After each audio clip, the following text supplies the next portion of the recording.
And it is my pleasure to introduce our keynote speaker for this afternoon. Ense Ufot is the Chief Executive Officer of the New Georgia Project and its affiliate, New Georgia Project Action Fund. Ense leads both organizations with a data-informed approach and a commitment to developing tools that leverage technology to make it easier for every voter to engage in every election. Ense and her team are also developing Georgia's new homegrown talent by training and organizing local activists across the state. Ense has dedicated her life and career to working on civil, human, and workers' rights issues and leads two organizations whose complementary aim is to strengthen Georgia's democracy. Under her leadership, NGP has registered over 500,000 Georgians to vote. And we're certainly inspired not only by her introduction, but by all of the work that she has done in Georgia. Ense, welcome. Thank you. Thank you so much, Crystal. It is really a pleasure to be with you all this afternoon. And I want to thank MAWOCC for the incredible work that you are doing to strengthen our democracy and make it more representative, but also thank you for the invitation today. I will start with acknowledging the incredible work of the women who've come before me, and specifically those leaders here in Massachusetts.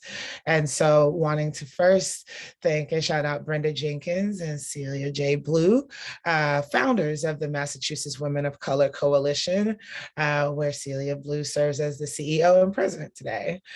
Kimberly S. Budd, the Chief Justice of the Massachusetts Supreme Court and a powerful Black woman. Sambal Siddiqui, a Pakistani American and the mayor of Cambridge. Congresswoman Ayanna Pressley, who exemplifies the intellectual heft that is so often lacking in the halls of Congress. And finally, the new mayor of Boston, Massachusetts, our sister in the movement, Michelle Wu. These are only a few of the extraordinary women of your state and this country.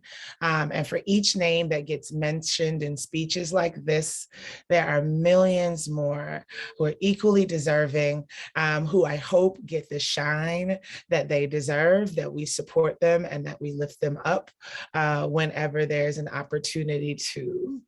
And so, yes, thank you very much for allowing me to join you today for this very important conversation. I often get asked sort of what is for my thoughts or my opinions on the state of American democracy, the state of sort of Black voters of color, and their thoughts, attitudes, opinions about how our country is functioning. And oftentimes when I hear folks answer that question, I'm always amazed about how the responses get framed.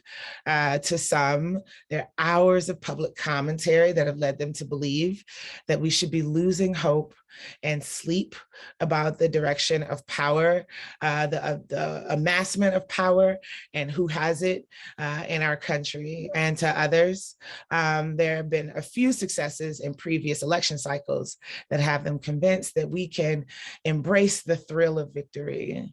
And I'm here today to tell you why it's important for us to see this moment for what it truly is. And another battle in a continuous struggle that is far from over, a battle to realize or to close the gap between the rhetoric around American democracy and the reality of American democracy as it is experienced by working people, women, young people, new Americans, and people of color. Recently, an interviewer asked me, Ense, when do you sit back and say, we did it? And I answered, I haven't. That this isn't the time for us to pat ourselves on the back, that if we catch a glimpse of what's happening in Texas right now and in Georgia and in Wisconsin, you'll see that there's still much, much, much more work to do. I'm also here to let you in on a little secret that our analysis of American politics has been far too shallow. I'm convinced that many of us have an underlying misconception about what is really happening in our political struggle. We're intent on dividing the country into the binary of red states and blue states, winnable and unwinnable, possible and impossible, but there's so much more for us to understand.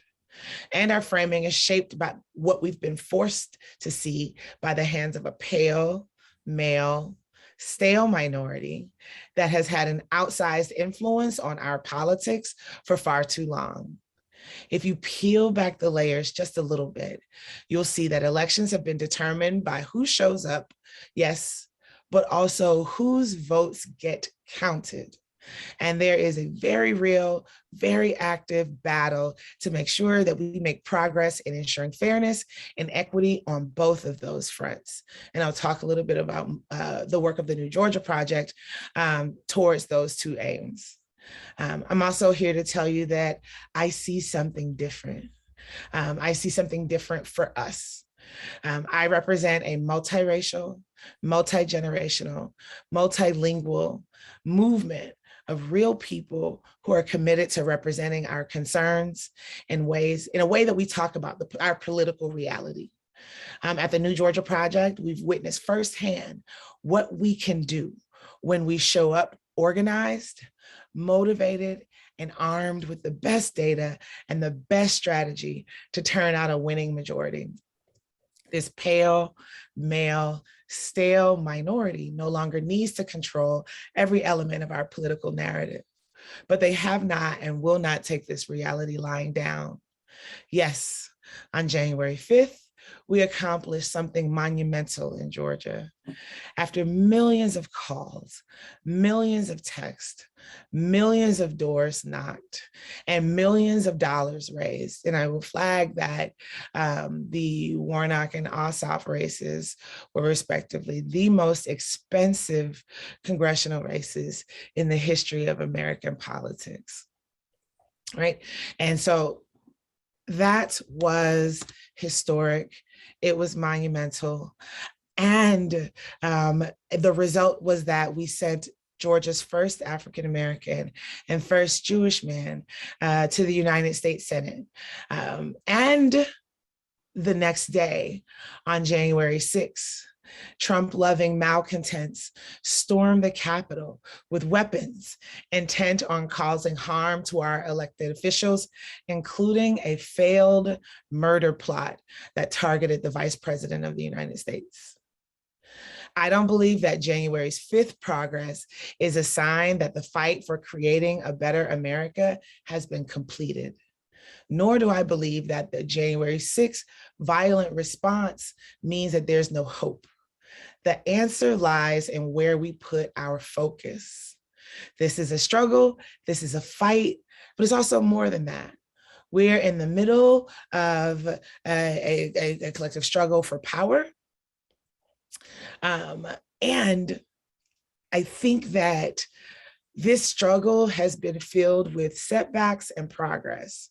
I think it's also really important that, again, we be really disciplined and really honest in how we talk, again, about the reality of American democracy, because the truth of the matter is that every win that we have made, all of the progress that we have made has been the result of an organized demand from the people that are directly impacted.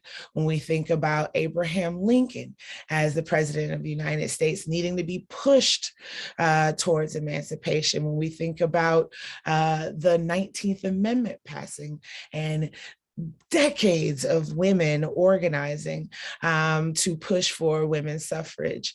When we think about the Voting Rights Act of 1965, that was passed 45 years later after the 19th Amendment. Lyndon Baines Johnson was forced by civil rights activists to do what was necessary to make sure that the reality of American democracy was reflected, or the rhetoric of American democracy was reflected in our reality. But what's also important for us to be mindful about is that every every single step towards progress that we've made has been met with a corresponding backlash or a corresponding white lash. And so this time, this moment that we're in is no different. With all that was gained through the 2020 elections and the runoffs, we also were met with not only the January 6th insurrection, but 400 anti-voting bills that have been introduced in 49 out of our 50 states. They have passed in 19 states. That this is a direct response to the gains that have been made in our multiracial democracy. And so we need to be mindful of that and be prepared for that. That needs to work its way into our plans, our strategies, our communications plans, our field plans, our fundraising plans. In a similar way, there is constant hand-wringing and anxiety over the rise of wannabe dictators and authoritarian leaders, both in this country and around the globe. But again, it's not a sign that we're losing this fight.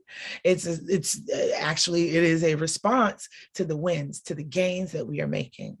We should have a 360 view about what is happening in this world, because there are women, young people, queer folks, and poor people all around the US and the globe who are standing up right now to say no more. So just as we're seeing the rise in wannabe authoritarians, wannabe dictators, we are also seeing mass movements, people-powered movements in the US and across the globe that are meeting them and holding the line. And I'm here to tell you that I'm happy to be in community with you all, because we are the ones that are figuring it out, learning and developing a new vocabulary about how to think about life, our community, our democracy, our country. And because framing is almost everything, we like to think of this work as if it is a sporting event with clear-cut wins and losses. But setbacks are not failures, and progress is not always an ultimate victory. This work will cause us to take 2 steps forward and 1 step back, and that's okay. One of my favorite Bible verses tells us not to grow weary in our well-doing, for in due season we shall reap a bountiful harvest if we faint not. That is good, practical advice for those of us who are committing ourselves to the fight for better representation, better laws, and a better country by trying to affect who we send to office. Undoubtedly, there are times when we question the worth of our efforts, or if we consider our ability to actualize the changes we know we need for our families and our communities. In these challenging moments, I find encouragement and my second wins in the prayer of Dr. King, who reminded us that the arc of the moral universe is long, but that it bends towards justice. It's funny too, because oftentimes when I hear that quote, people tend to then go on and riff about the work that is being done to bend the arc, right? What are you doing? What is being done to bend the arc of the moral universe towards justice, right? Towards liberation, towards freedom. I tend to focus on the fact that the arc of the moral universe is long. It is very long. Again, when you think about what was won, we just celebrated the centennial in 2020 of the 19th Amendment passing that granted white women the right to vote. But then there was an additional 45 years of organizing before we guaranteed and secured the right for women of color to vote, right? And there are several examples, right, of those of us who are putting in work, organizing, campaign, fighting for a better America that won't actually get to see the ultimate victory. And yet we thank those veterans, we thank those ancestors for moving the ball forward and moving it down the field. And I think that that's so important for us to be mindful that change takes a long time, sometimes too long, but it does happen. And I am a witness. It happens through individual advocacy, sometimes sometimes by reforming policy, sometimes because the time is right. Each of us working for social change who's committed to a fairer, better world in our lifetime is a part of the mosaic of all who work for justice. Together we can and will accomplish so much for those we are blessed to serve and advocate for and with. In the mid-1900s, First Lady Hillary Clinton led the charge for universal health care. In the mid-1990s. At that time, many American families were going bankrupt due to medical bills. Almost every poll conducted at the time told political experts that the populace desired universal health care. Yet the influence of the pale male stale power structure made people feel a sense of shame in admitting what they wanted in the public. There are Americans who felt like because they were saddled with medical debt, that was somehow a moral failure or a deficiency in their character. When the truth is that there was a for-profit medical system that is connected to our electoral system, our governance, that is intent on not seeing universal healthcare happen. And when that vote failed, it was a momentary setback, but the fight did not end there. The push for this new reality continued a decade later when Barack Obama occupied the White House. Despite the insurance companies who made an extraordinary amount of profit from seeking to block this effort, a people-powered movement gave a mandate to the president to change our healthcare system. And with the Affordable Care Act, we received some of what we've been fighting long and hard for. Extraordinary pressure, tireless and disciplined organization changed the way our country approached healthcare. The losses in the 90s were not fatal. The fight continued. And we realized that there's a clarity that comes from losing and losing better each time. And if something is so important to all of us, we should speak with one collective voice and never take a setback as a mortal loss. This is why it's important for us to see this moment as a moment, a point in time in the middle of the struggle. We cannot and must not become too entrenched in the perception of victory for progressives in 2022, or daunted by the recent scourge of regressive election reforms by Republican legislatures and governors. This moment calls for us to become better organized and oriented to the state of play in our country.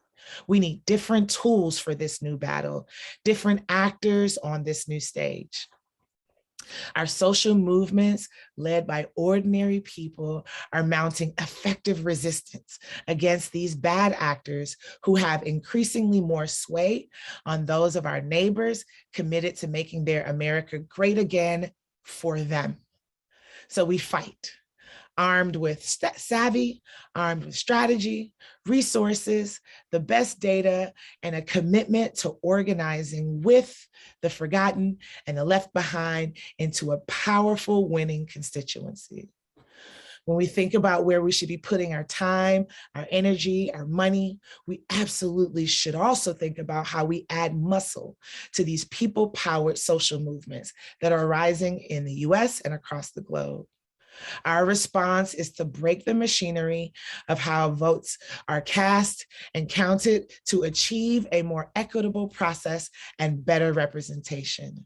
Like the Movement for Black Lives, the New Georgia Project, MAWOCC, and dozens of other coalitions across the country committed to incredible acts of love and service that empower this movement. And we must do it together. The unavoidable fact is this. With consistent pressure and organizing power, America will be forced to have people in power who will reflect all of our communities. The America of the future is going to require us to bring more voices to the table, our voices, our stories, our fears, our hopes, and our dreams for our communities and our children and ourselves. I subscribe to the gospel choir theory of change. When you see the Georgia Mass Choir singing with angelic voices, folks are often blown away by their capacity, their ability to hold notes beyond what they should be able to But they're able to do more than what they could imagine because they do it together. Each section, each vocalist is doing their part. And when an individual vocalist needs to drop out to take a breath, guess what? The note continues. And that is how we see our work. When we are in this work, it's not based upon one person or one voice or one organization. It is based upon the collective movement and our collective power. When one drops out to care for themselves or because they're competing professional or personal obligations, the song will continue. But we must sing together with each person committed to doing their part. That is what sustains us towards actual change, the meaningful, radical change that addresses problems at their roots. Nipsey Hussle said it best, the marathon continues. And each of us has to be committed to running our race for as long and as hard as we possibly can. Simultaneously, we must rise up and empower those who will take the baton from us and continue their race, our race, that this is a multi-generational effort. I leave you today with a challenge, and that is to go and find your people, to coalesce with those who are similarly rooted in the fight for progressive change, even if there are moments of disharmony and doubt. Join an organization, give to a coalition, join others in developing a strategy, get active, but do something. The person that you are waiting on is you. In the words of Margaret Mead, never doubt that a small group of thoughtful, committed citizens can change the world, because indeed, it is the only thing that ever has. And I thank you. Thank you so. All right. Well, thank you so much, Nse. Those were inspiring words. And I know that our audience and the folks who are at this meeting have a few questions for you. So I want to start with Kendra from the Massachusetts voter table.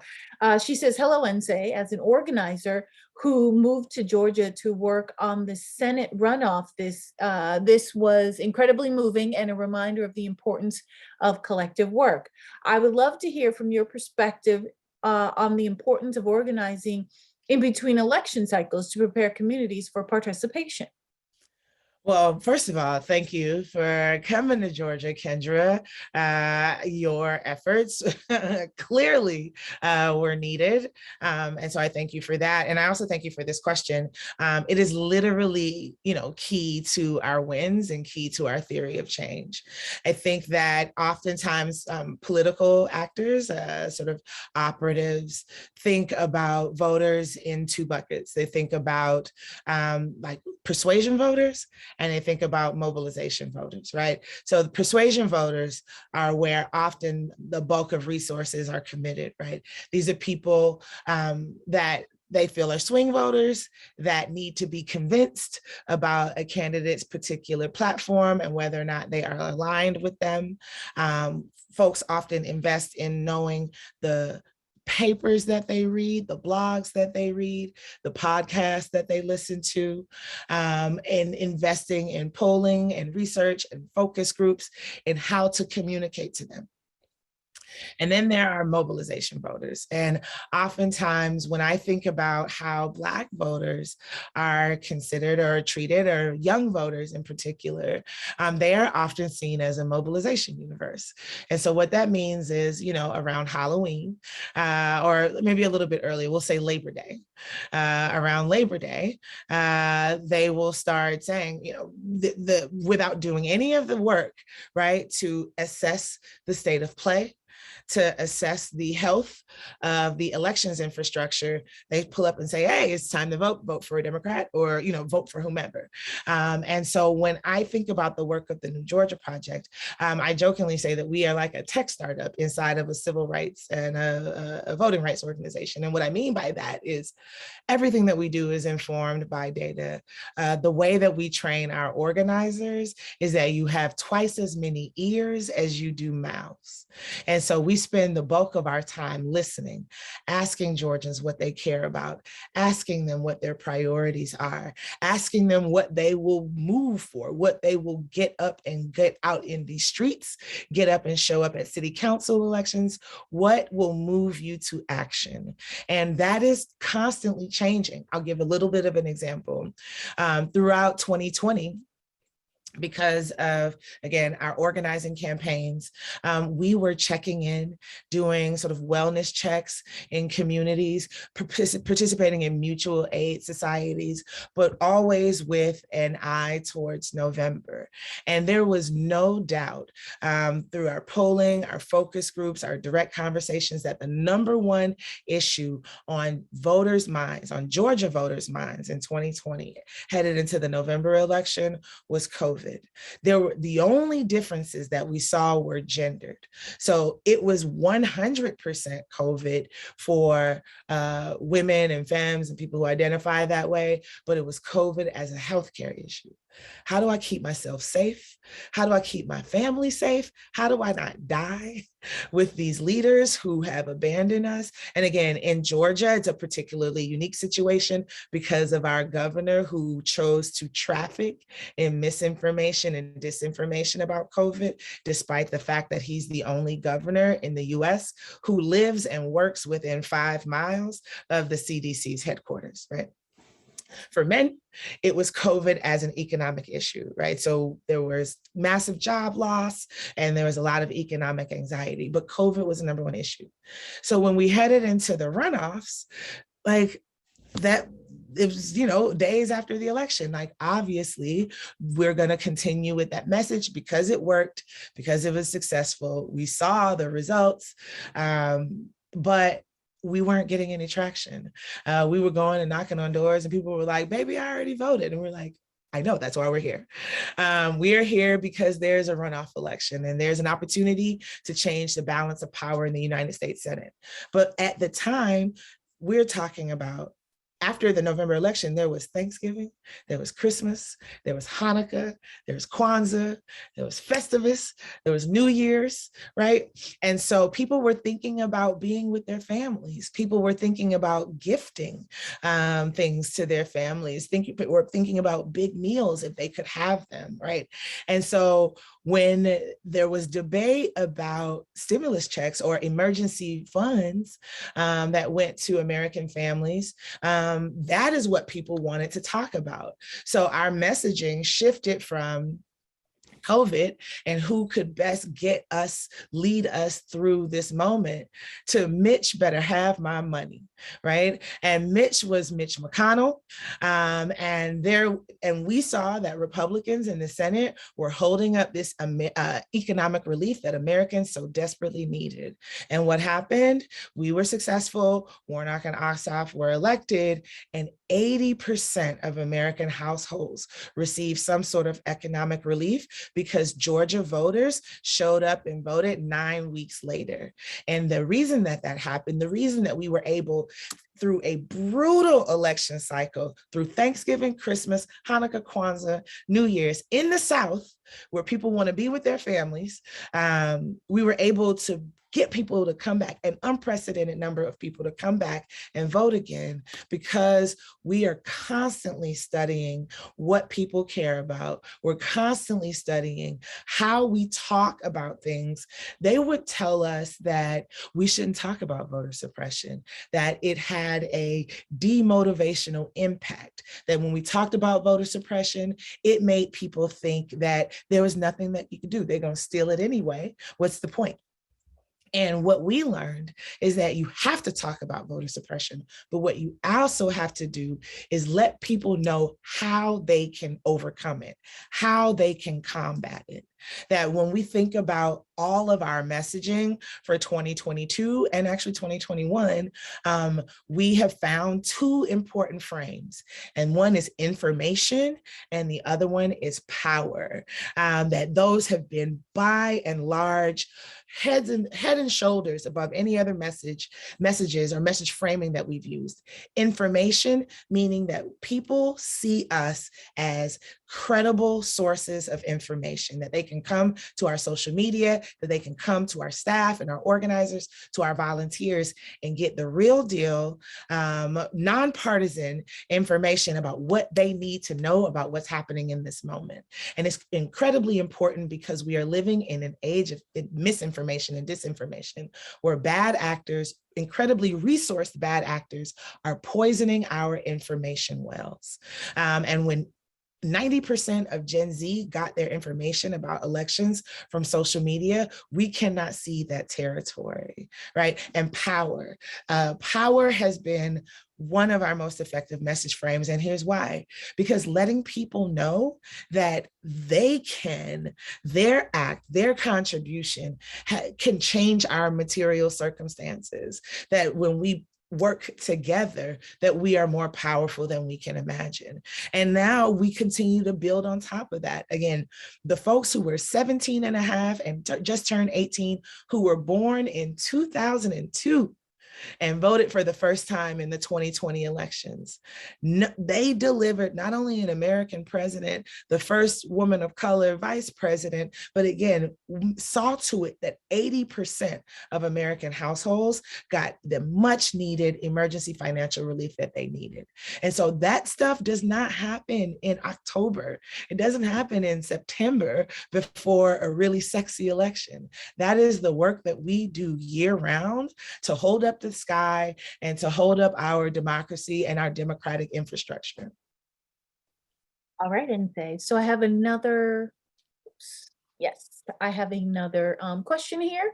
Given the recent defeat in the Senate of the John Lewis Voting Rights Act and the Freedom to Vote Act, what can be done to continue the fight and do the work to protect the voting rights of communities of color and combat voter suppression policies and laws being passed in states across the country?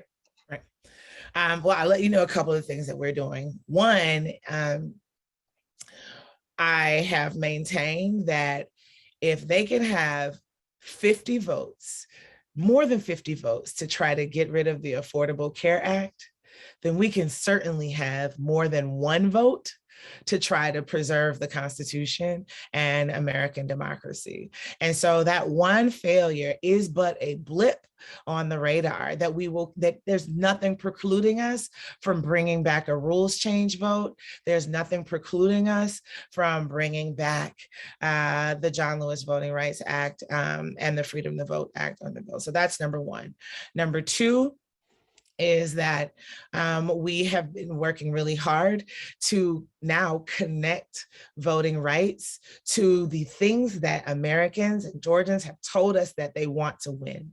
So we are talking about student loan debt forgiveness and educational debt forgiveness as a voting rights issue, right? That it is possible, it is very likely, sadly, that Roe versus Wade might not be the law of the land by the end of this year.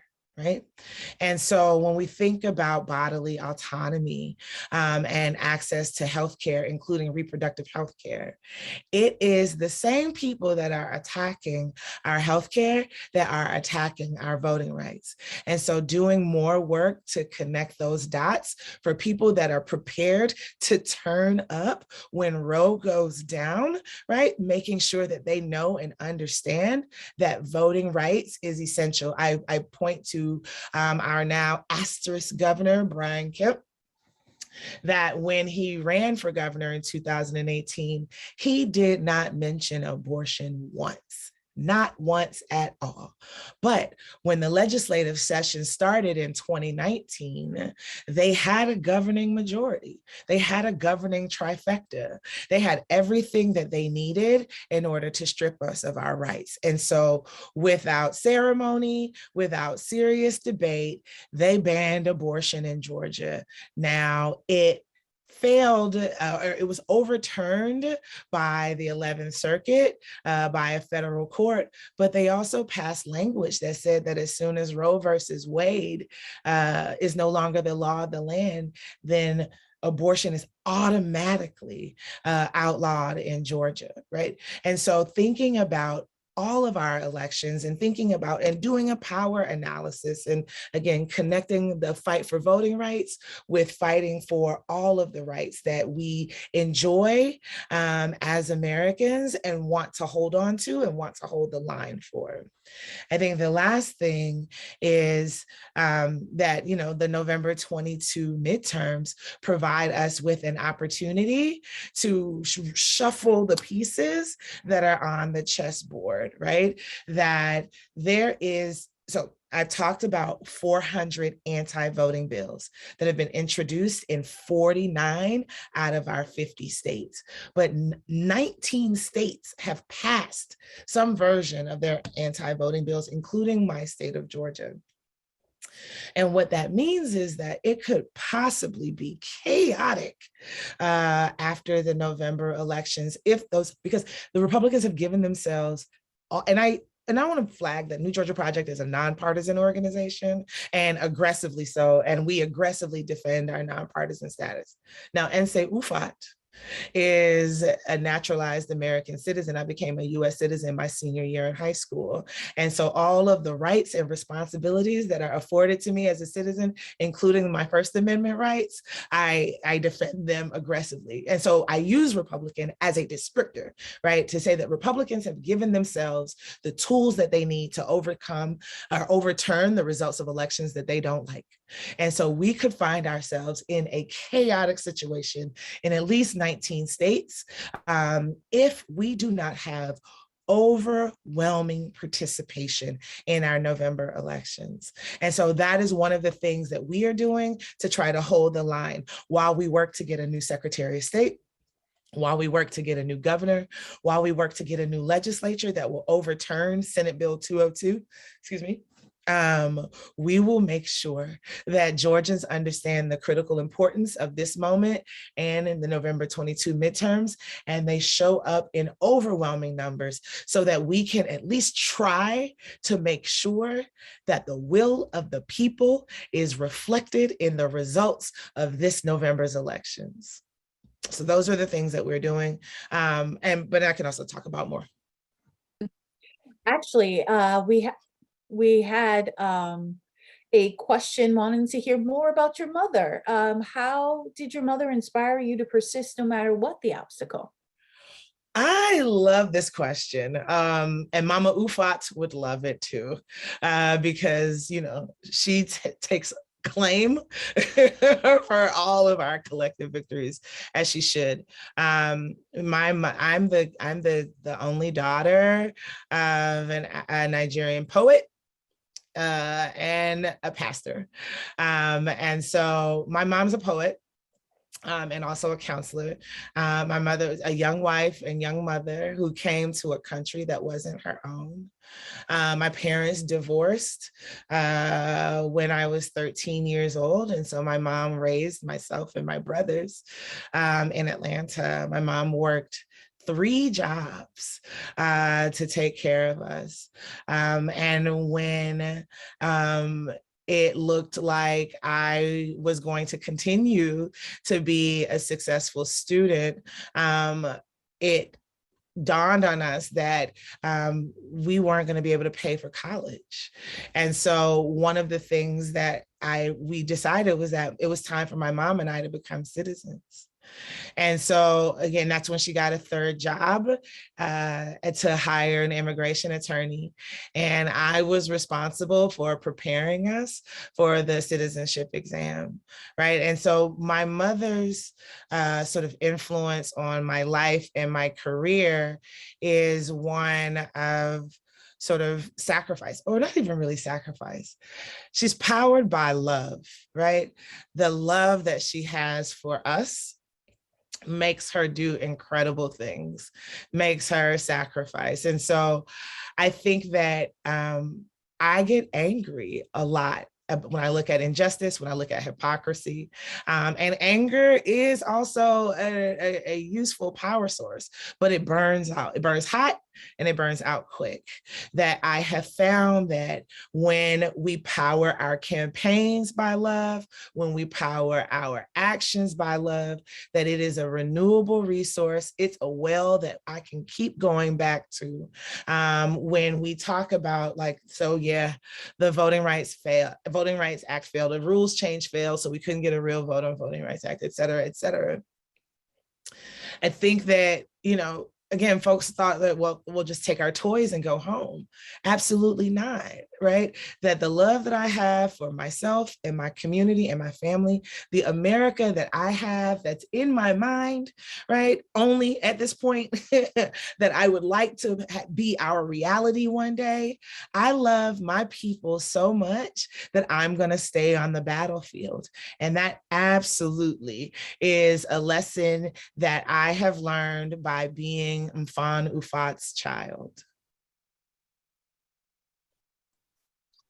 Excellent. I want to be cognizant of everyone's time and move on with our program. I want to thank you so much, Nsé, for all of this amazing knowledge and inspiration. And I mean, I'm just so full right now, just listening to you. So I'm so grateful for you and your work. So thank you so much. Thank you so much. Thanks for having me.